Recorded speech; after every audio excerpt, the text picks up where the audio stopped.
ऐसा एक्ट जिसमें आप एक क्या कर रहे हो, एक मैरिज में एंटर हो रहे हो, लेकिन आपकी जो प्रीवियस वाली मैरिज है वो क्या, वो अभी एक्टिवेटेड है, लीगली रिकॉग्नाइज्ड है। अगर एक मैन, जो आदमी है, वो अगर कन्वर्ट हो जाता है इस्लाम रिलीजन में, तो उसके बाद भी अगर वो सेकंड मैरिज करता है तो भी क्या इस केस में उसको, उस शादी को हम क्या करेंगे, वॉइड कंसिडर करेंगे। ये चीज कोर्ट ने बोली। क्या ये जरूरत है कि अब हम देश में क्या ला दें, यूनिफॉर्म सिविल कोड ला दें? ये चीज भी, ये तीनों इशू आए लिली थॉमस में। अगर एक इंसान को दूसरे रिलीजन का होना है तो उसके लिए उसको अपना प्रीवियस रिलीजन को रिनाउंस करना पड़ेगा। Hello everyone, my name is Nidhi Sharma. I welcome you all to the judiciary by PW YouTube channel, जहां पे आज हम लैंडमार्क जजमेंट सीरीज में बहुत ही important judgement related to bigamy discuss करने वाले हैं। उस जजमेंट का नाम है Lily Thomas. Lily Thomas case के बारे में आपने काफी चीजें सुनी होंगी, चाहे वो यूसीसी से रिलेटेड हो, चाहे वो अगर हिंदू पर्सनल लॉ से रिलेटेड बात आ रही हो, या पर्सनल लॉ से रिलेटेड बात आ रही हो, या कोई दूसरे लॉस रिलीजन से रिलेटेड बात आ रही हो, उसमें आपने हर जगह पे लिली थॉमस केस का नाम जरूर सुना होगा। ठीक है, बट हमने ज्यादातर यूसीसी के टाइम पे जब हम पूरे देखते हैं तब हमने लिली थॉमस का बहुत टाइम से क्या इस पे केस का सुना है नाम बहुत जगह पे। ठीक है, तो आज हम लिली थॉमस के लैंडमार्क जजमेंट सीरीज में लिली थॉमस के क्या फैक्ट्स रहे, कौन से प्रोविजन कंसिडरेशन में रहे, क्या उसके जजमेंट रहे, वो आज हम डिस्कस करने वाले हैं। ठीक है, पहली चीज, अगर अभी तक आप मेरे से टेलीग्राम पे कनेक्टेड नहीं हुए हैं तो जाइए टेलीग्राम पे कनेक्ट हो जाइए, वहां पर अपन बाकी का फर्दर डिस्कशन कर सकते हैं। Any discussion related to law, anything, the quiz, anything, any doubt law से रिलेटेड वहां पे आपके सॉल्व हो जाएंगे, आप मुझसे इंटरेक्ट कर सकते हैं। चलो, so the case name is lily Thomas versus Union of India and others. Citation is April 2000। Bench कौन से बैठे थे जजेस? आरपी सेठी, एस सगीर अहमद, ये जजेस बैठे थे। ठीक है, so the case name is lily Thomas versus Union of India. क्या क्या कंटेंट्स हम आज कवर करने वाले हैं? Facts of lily Thomas case, क्या क्या फैक्ट्स रहे हैं उसके, क्या इश्यूज रेज्ड हुए हैं वो कवर करेंगे। Constitutional and statutory provision discuss, मतलब कौन से कॉन्स्टिट्यूशनल और स्टैट्यूटरी प्रोविजन डिस्कस किए ऑनरेबल कोर्ट की तरफ से, वो डिस्कस करने वाले हैं। Contention of the petitioner, petitioner ने क्या अपने कंटेंशंस रखे वो, contentions of the respondent, respondent के क्या कंटेंशंस रहे वो, और जजमेंट क्या आया फाइनली लिली थॉमस केस में, वो हम कवर करने वाले हैं। ठीक है, तो सबसे पहले फैक्ट्स देखते हैं। Lily Thomas an Indian lawyer submitted a petition to the Supreme Court and lower courts to change and improve existing laws. Lily Thomas ने क्या किया, जो कि एक इंडियन लॉयर थे, उनने क्या किया, उनने पिटीशन सुप्रीम कोर्ट में फाइल की और लोअर कोर्ट में, कि ताकि जो एग्जिस्टिंग लॉज हैं उनको क्या करा जाए, उनको चेंज किया जाए, इंप्रूव किया जाए, इस बात की उन्हें पिटीशन फाइल की। Her petition led to significant legal decision in various areas including family laws and aspects that contradicted the Indian constitution. उनकी जो पिटीशन थी वो किससे रिलेटेड थी? जितने लीगल डिसीजन जो सिग्निफिकेंट है उनसे रिलेटेड वेरियस एरियाज में, और उसी के साथ साथ जो फैमिली लॉ से रिलेटेड चीजें हैं वो, और जो कॉन्ट्राडिक्ट कर रही है इंडियन कॉन्स्टिट्यूशन को प्रोविजन, उससे रिलेटेड क्या बोला गया कि आप, उनने ये पिटीशन बोला गया कि आप या तो वो जो लॉज है उनको चेंज कर दो, या तो उन लॉज को क्या कर दो, इंप्रूव कर दो। ठीक है, आफ्टर दैट ये मेजर क्रक्स था। अब हम देखते हैं फैक्ट्स क्या रहे। This case was initially brought forward as a writ petition and was review of the Sarla Mudgal versus Union of India case. ये जो केस था ये शुरुआत में एक रिट पिटीशन के थ्रू आया था, मतलब इसको एक रिट पिटीशन के थ्रू लाया गया था। और इसको किस तरीके से और लाया गया कि ये Sarla Mudgal versus Union of India जो केस है उसका क्या है, रिव्यू है, ये चीज बोलकर ये केस आया था पिक्चर में। ठीक है, Sarla Mudgal versus Union of India.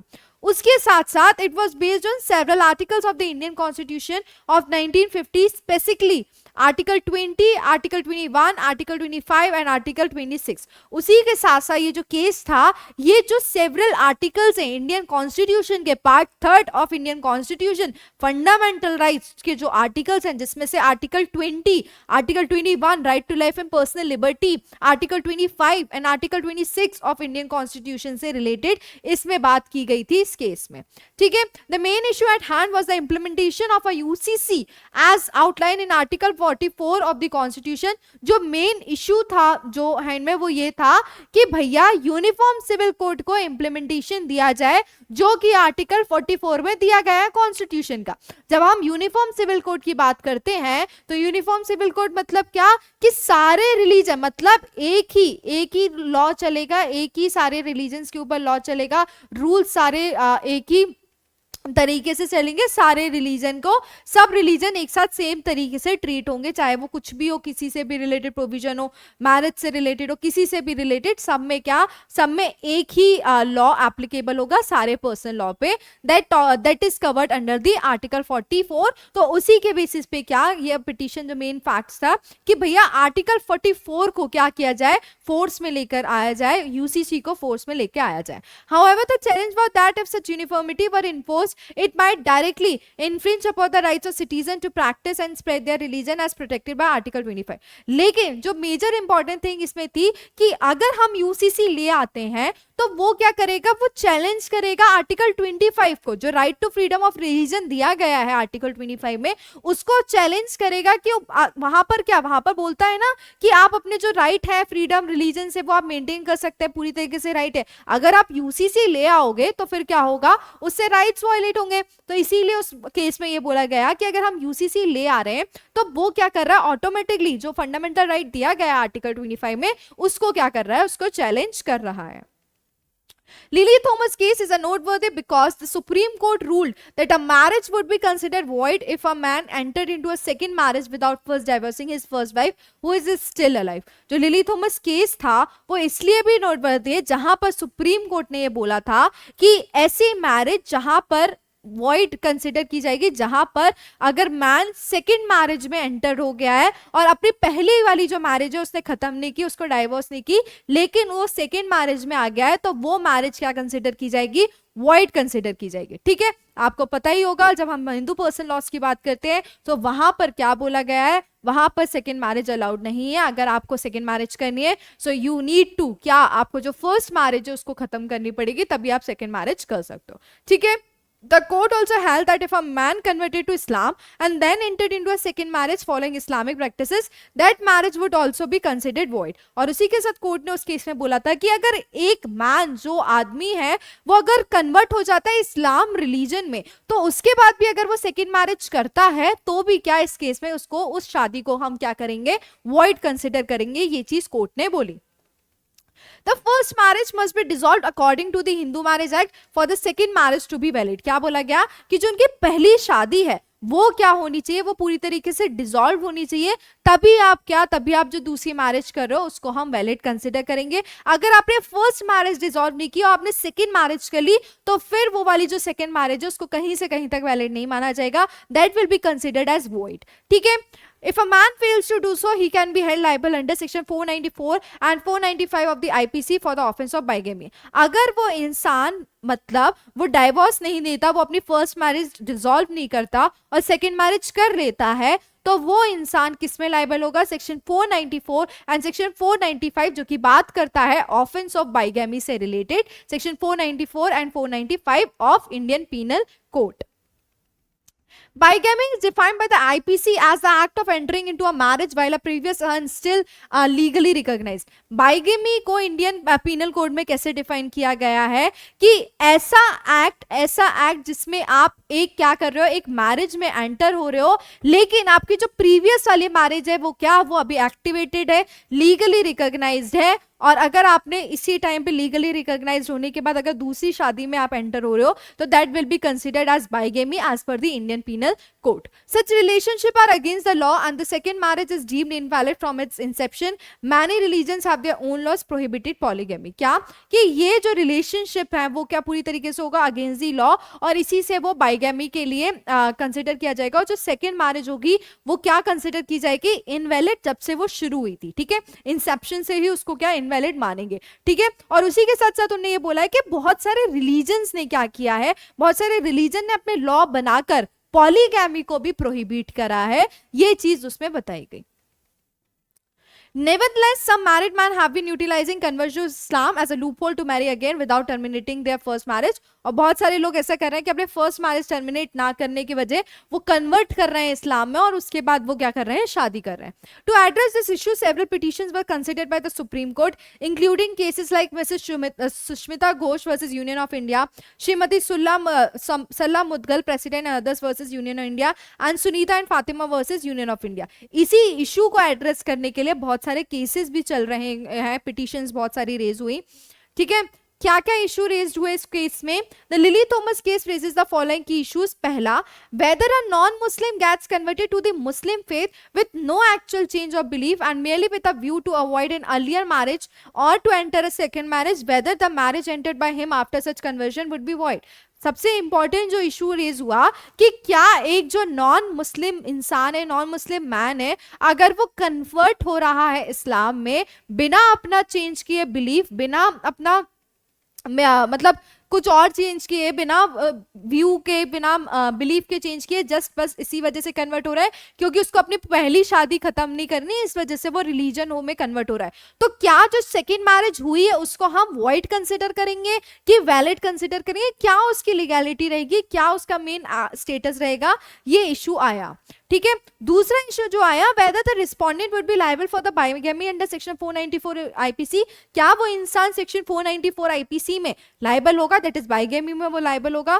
तीसरा इशू आया, whether it was desirable to have a UCC. क्या ये जरूरत है कि अब हम देश में क्या ला दें, यूनिफॉर्म सिविल कोड ला दें? ये चीज भी, ये तीनों इशू आए लिली थॉमस में. ठीक है, टॉपिक क्या था, मतलब कॉन्स्टिट्यूशनल प्रोविजन क्या क्या डिस्कस हुए इसमें. The legal provision involve in Lily Thomas case were article 20 of Indian Constitution जो कि फंडामेंटल राइट्स का पार्ट है, part 3. Article 21 that is right to life and personal liberty. Article 25 that is right to freedom of religion. Article 26, article 44 that is UCC. Section 494 that is offence of bigamy. Hindu marriage Act section 11 that is talks about void marriages, जो कि बात करता है Hindu marriage act में. ठीक है, petitioner के क्या कंटेंशन रहे? The petitioner raised several important arguments in Lily Thomas case. In the Lily Thomas case, the petitioner challenged the act of utilizing religious conversion to Islam as a means of participating in polygamy, which is permitted under Muslim personal law. क्या बोला petitioner ने case में कि ये जो act है conversion का, इनका इस्लाम में कन्वर्ट करने का, वो क्या कर रहा है, वो दूसरी मैरिजेस और मैरिजेस करने के लिए बोल रहा है जो कि पॉलीगैमी से रिलेटेड, जो कि मुस्लिम पर्सन लॉ में अलाउड है. The petitioner continued that this practice infringe upon the rights of women to life and liberty and stated in article 21 of the Indian Constitution. Petitioner ने बोला कि अगर वो आदमी शादी कर लेता है, पहली जो वाइफ है उसको बिना डाइवोर्स दिए या बिना डिसॉल्व किए, तो उससे वो जो फर्स्ट वाइफ है उसका क्या हो रहा है, article 21 that is right to life and personal liberty violate हो रहा है.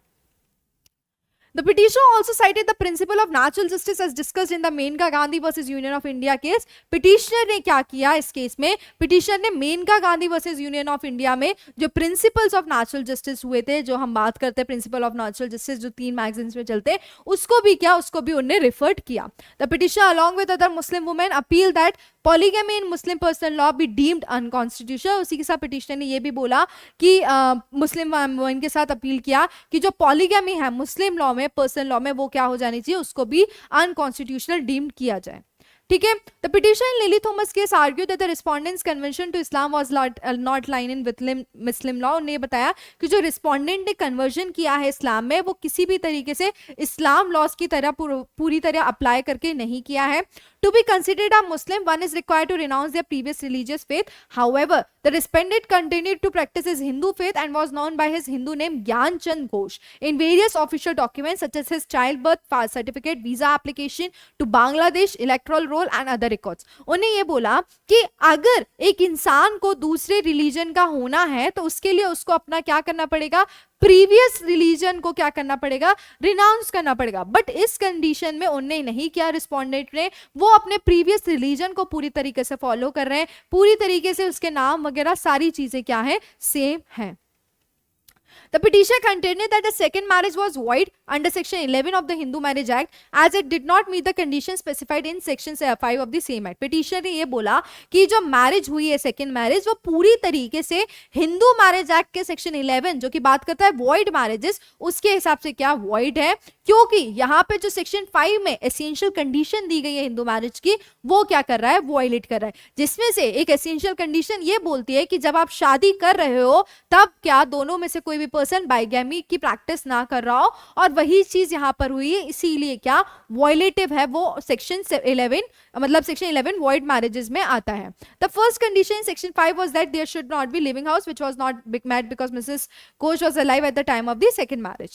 The petitioner requested that the marriage be declared void and the respondent held liable under section 17 of the Hindu marriage as well as section 494 and 495 IPC. अब क्या किया petitioner ने request कि वो marriage क्या कर दी जाए, void डिक्लेयर कर दी जाए. ठीक है, अब आते हैं अपन contention of the respondent. Obviously petitioner के कंटेंशन रहे तो रिस्पोंडेंट के भी रहे होंगे. So they claim that upon converting to Islam they were entitled to have 4 wives regardless of the fact that their first wife remain Hindu. उन्होंने ये बोला कि जैसे ही हम मुस्लिम इस्लाम में कन्वर्ट करते हैं तो वहां पर पूरी तरीके से क्या उनके पास राइट है, एंटाइटल है कि वो 4 वाइफ्स रख सके. इससे उनका इसका कोई फैक्ट का लेना देना नहीं है कि उनकी जो पहली वाइफ थी वो हिंदू है, इसका लेना देना उसमें कहीं से कहीं तक नहीं है. They asserted that since this matter revolves around personal laws and the respondents were accused under section of the IPC, there was no violation of any fundamental right. और उसी के साथ उन्होंने बोला कि ये पूरी तरीके से पर्सनल लॉस का मैटर है, तो यहाँ पे कोई भी किसी भी तरीके का वायलेशन नहीं हो रहा है फंडामेंटल राइट का.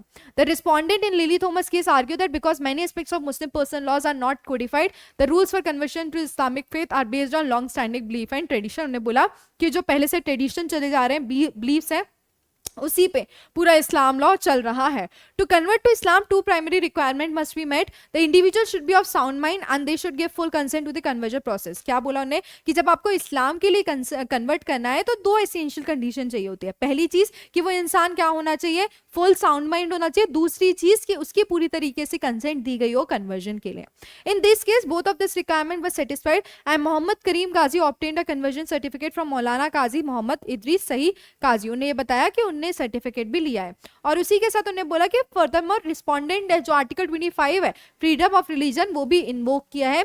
दे argue that one can explicitly convert to another religion thus exercising their constitution right to freedom of religion. Freedom of religion वो यूज कर सकते हैं अगर उनको कन्वर्ट करना है. ये चीज क्या रिस्पोंडेंट ने बताई. The respondent in Lily Thomas case also pointed out that Section 11 of the Hindu Marriage Act is applicable only to Hindus. उन्हें बताया कि जो Section 11 है हिंदू मैरिज एक्ट का वो सिर्फ हिंदूज पे अप्लाई होता है. यहाँ पे ऑलरेडी रिस्पोंडेंट कन्वर्ट हो चुका है इस्लाम में तो उनके ऊपर वो सेक्शन अप्लाई नहीं होगा. They continued that after the date of conversion the respondent had abandoned the Hindu faith and consequently all laws and acts that were binding only on Hindus no longer applied to him. उन्हें ये बोला कि जिस दिन उन्हें conversion कर लिया तो रिस्पोंडेंट क्या पूरी तरीके से अबेंडन हो गया हिंदू जो भी लॉज है रिलीजन है उससे रिलेटेड. तो जितनी भी हिंदू से रिलेटेड जो लॉज है वो उनके ऊपर क्या अप्लाई नहीं होंगी. Polygamy is prohibited in Hindu law, but Muslim law permit a Muslim man to have 4 wives. तो कुरान प्राइमरी सोर्स ये हमें पता ही है कि कुरान में वो चीज अलाउड, मुस्लिम लॉ में वो चीज अलाउड है बट हिंदू लॉ में वो चीज अलाउड नहीं है. क्या जजमेंट रहा? The court in this judgment held that if a person with a living spouse attempt to enter into a second marriage, that second marriage would be invalid and void under section 11. Court ने ये बोला कि अगर आदमी एक marriage valid है और उसके बाद दूसरी मैरिज सेकंड मैरिज में आता है तो वो पूरी तरीके से वॉइड कंसिडर की जाएगी एज पर section 11 of Hindu marriage act. The court further emphasised that a subsequent marriage by Hindu during the existence of the first marriage is not legally valid. बिल्कुल भी तरीके से वैलिड नहीं रहेगी. कोर्ट ने ये भी बोला, the court also clarified that the freedom guaranteed under article 25 of the constitution should not infringe upon the similar freedoms of others. उन्होंने बोला कि आर्टिकल 25 क्या इस बेसिस पे नहीं हो लगाया जाए कि वो दूसरे जो राइट्स है उनको क्या कर रहा है, इन्फ्रिंज कर रहा है. The constitution framework ensure that every individual has a fundamental right to practice their religious believes and express their views in a manner that does not infringe on the religious rights and personal freedom of others. दूसरों के personal freedom को affect ना करें. It was pointed out that the term Islamic prelim is submission to God and not just marriage. उन्हें बोला Islamic का prelim means क्या है कि आप सबमिशन दे रहे हो गॉड को बट मैरिज को नहीं दे रहे हो. While Muslim law does permit second marriages in India, it is subject to the condition that one can do justice to both spouses. क्या कि मुस्लिम लॉ परमिट करती है कि आप सेकेंड मैरिजेस कर सको बट क्या कि ये कंडीशन भी है कि दोनों जो मैरिजेस हैं, दोनों जो स्पाउसेस हैं उनके साथ क्या हो, जस्टिस हो. The sensitivity and purity of marriage are always of for paramount importance. Changing one's religion solely for the purpose of contracting second marriage is not in line with the principle of religion. क्या कि आप सिर्फ शादी के लिए अगर convert कर रहे हो तो वो किसी भी तरीके से आप रिलीजन के प्रिंसिपल पे नहीं चल रहे हो. If a Hindu house lodges spouse lodges a complaint against the partner who during the existence of the first marriage contract contracts the second marriage and then converts to another religion, the offence of bigamy did. उन्होंने ये बोला कि अगर existing marriage है और अगर Hindu spouse ने क्या कर दिया, कंप्लेन कर दिया है एक एग्जिस्टिंग मैरिज के टाइम पर दूसरी मैरिज कर रहा है उसका स्पाउस, तो वो किसके लिए लायबल होगा, वो उसके लिए बाइगेमी के लिए लायबल होगा हिंदू मैरिज एक्ट के हिसाब से।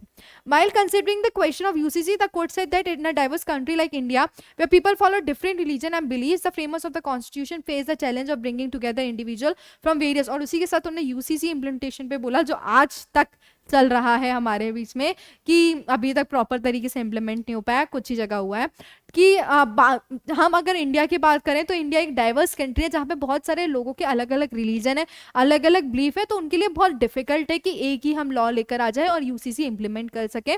यही चीज कोर्ट ने इस केस में बोली। The directive principle of the constitution recognise and respect the diversity, striving to promote unity among people of different faiths, while a uniform law is desirable, enacting it all at once could potentially harm the nation's unity. It would be impractical and incorrect to assume that all laws must apply uniformly to everyone. उसी के लिए साथ उन्होंने बोला कि ये बहुत impractical हो जाएगा कि हम ये चीज़ बोल दें कि सारे लॉज सब इंसान के ऊपर अप्लाई हो, नहीं, क्योंकि हमें पता है इंडिया एक डाइवर्स कंट्री है, तो यूसीसी को अप्लाई करना बहुत मुश्किल है, just because different people have different faiths and religion. ठीक है, तो इस केस में क्या बोला गया कि अगर आपने एग्जिस्टिंग मैरिज के टाइम अगर दूसरी शादी कर लिया तो वो क्या हो जाएगी, वॉइड हो जाएगी हिंदू मैरिज एक्ट के साथ, और सिर्फ कन्वर्जन इस बेसिस पे मत करो कि तुम्हें सिर्फ सेकंड मैरिज करनी है, वो बिल्कुल भी अलाउड नहीं है। और यूसीसी का बोल दिया कि यूसीसी उस केस में बोला गया था लिली थॉमस में कि वो चीज डिफिकल्ट है इंप्लीमेंट करने की। ठीक है, so this is all about lily Thomas versus Union of India. मिलते हैं नेक्स्ट सेशन में, बाय बाय, टेक केयर।